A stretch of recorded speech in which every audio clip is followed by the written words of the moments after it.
Koomishiniin Turizimii Oromiyaa hundeeffama isaa irraa eegalee hojii Oromiyaa beeksisuu fi hambaalee Oromoo fi Oromiyaa addunyaatti beeksisuuf gahee leencaa dhaabbata baataa jirudha. Qabeenya turizimii dilbii Oromiyaan qabdu beeksisuun turistoota biyya alaa fi biyya keessaan galii gama turizimiin jiru guddisuuf koomishiniin keenya hojiin nagayonaatti hojjetaa ture guddaadha akka jedhan itti aanaan Koomishinii Turizimii Oromiyaa obbo Naggaa Wadaajoo haga ammaatti hojii Koomishiniin Turizimii Oromiyaa hojjete guddaa ta'uu ibsan.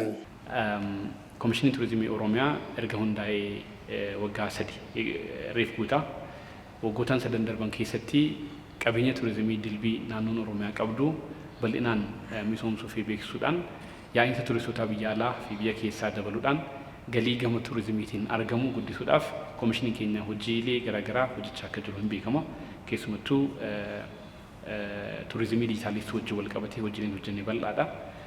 Kana wajjin wal qabatee immoo maqaan dhaan kan hin beekamne hawwattoonni turizimii hedduun akka naannoo keenyatti jiran baay'een isaanii sirriitti beekamaa jiru jechaadha. Kanaan alatti immoo pilaatfoormiiwwan gurguddoo waltajjiiwwan gurguddoo idil addunyaa kan diijitaalaas ta'ee kan qaamaan irratti argamuu dandeenyu maratti fayyadamuudhaan Oromiyaa akka gaariitti beeksisaa jirra jechaadha.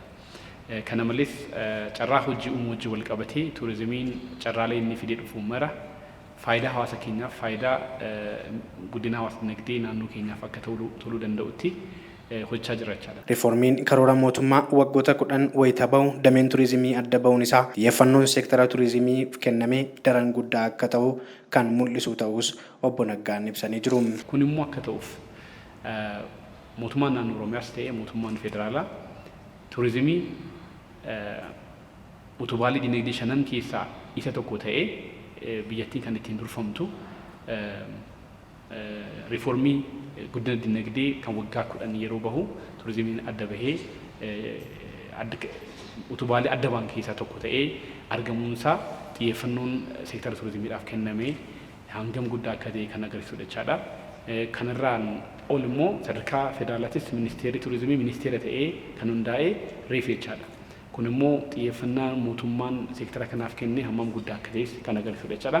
Koomishiniin Turizimii Oromiyaa bara kana boqonnaa haaraa hundeeffama isaa irraa eegalee haga ammaatti hojjetaatii tureen ayyaana Irreechaa bara kanaa sababeeffachuun biraandii dhaabbata isaatii kan beeksisu ta'us obbo Naggaan ibsa miidiyaaleef kennaniin yaadachiisanii jiru. Bara kana sagantaa ayyaana Irreechaa boqonnaa isa lammaffaa jechaadha. Boqonnaa hojii turizimii keenya boqonnaa isa lammaffaa kan itti eegallu ta'a jechaadha. Kana wajjin wal qabatee biraandii keenya haaraa biraandii viizit Oromiyaa kan jedhu kanaan dura hin qabnu kan koomishinii turizimii hin qabna inni akkuma jirutti itti fufa. Biraandiin viizit Oromiyaa jedhu kun kan ifamu ta'a jechaadha sagantaa kanarratti. Barri baratti taree waqtii birraan wayita gahu koomishiniin turizimii Oromiyaa marroo sadaffaaf babbareedduu ijoollee Oromoo badhaasa miis turizimii Oromiyaa jechuun shamarran dandeettii fi beekumsa waliigalaan miidhagoo ta'an hedduu keessaa shamarree tokko miis turizimii Oromiyaa jechuun filate. Hojii itti bobbaasuun Oromiyaan akka daran beeksifamtuuf gahee ishee akka baattuuf hojii inni hojjetu keessaa tokko. Kunis ammoo fulbaana 15 bara 2016 hoteela Iskaayilaatitti akka adeemsifamu ibsanii jiru. Miis Turizim Oromiyaa yookaan immoo bareedduu Oromiyaa dorgommiin gaggeeffama marsaa sadaffaadhaaf akkasumas immoo egzibishiniin turizimii hin jira. Miis Turizim kan jedhamtu yookaan immoo dubreen Oromiyaa hojiin ishee biraandii Oromiyaa sirriitti beeksisuudhaan Oromiyaan akka isheen beekamtu turizimiin Oromiyaa akka beekamu hojii guddaan hojjete jechaadha. Torbee turizimii Oromiyaa kana irrattis hoteela Iskaayilaayititti qabeenyaa fi duudhaan akkasumas ammoo Oromiyaa daawwachiisuu keessatti dhaabbileen gahee isaanii baatan daran hojii isaanii kan agarsiisu ta'uu ibsanii jiru. Sirna kana irratti biyyoonni Afrikaa 3 kan argaman yoo ta'u Tanzaaniyaa, Yuugaandaa fi Keeniyaan akkuma bara darbeetti kan hirmaatan ta'uunis ibsamee jira. Qaamoleen garaagaraa diijitaal biizinasii keessa kan jiran akkasumas immoo kalaqaawwan garaagaraa keessa kan jiran hoteelonni dhaabbileen daawwachiistotaa qaamoleen hojii daldala turizimii garaagaraa keessatti argaman daandiin xiyyaaraa fa'aa waliin ta'anii egzibishinii ni gaggeessu. Biyya Yuugaandaa fi biyya Ruwaandaa irraallee ni dhufu jechaadha. Viizit Ruwaandaa ni dhufa, Explorer Yuugaandaan illee ni dhufa jechaadha. Kun immoo akka keenyaatti injifannoo guddaa jechaadha. Sadarkaa idil addunyaatti bahaa jirra jechaadha.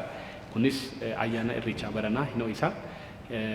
Obboloonni keenya lammiiwwan keenya sabni keenya kan Keeniyaatti jiran barreen gaddaa dhufanii turanii bara kanas akkuma kana ni dhufu jennee ni eegna isaanis qophaa'aa jiru kanaaf ayyaana irreechaa bara kana qophiiwwan garaa garaatiin haala ho'aa ta'een qopheessuudhaan uummanni keenya akka sirriitti ittiin gammadu ittiin bohaaru kanarraa darbee naannoon Oromiyaa akka beekamtu fayyadamummaan dinagdees akka jiraatu akka mirkanaa'u karaa keenyaan hojii hojjetamuu qabu mara.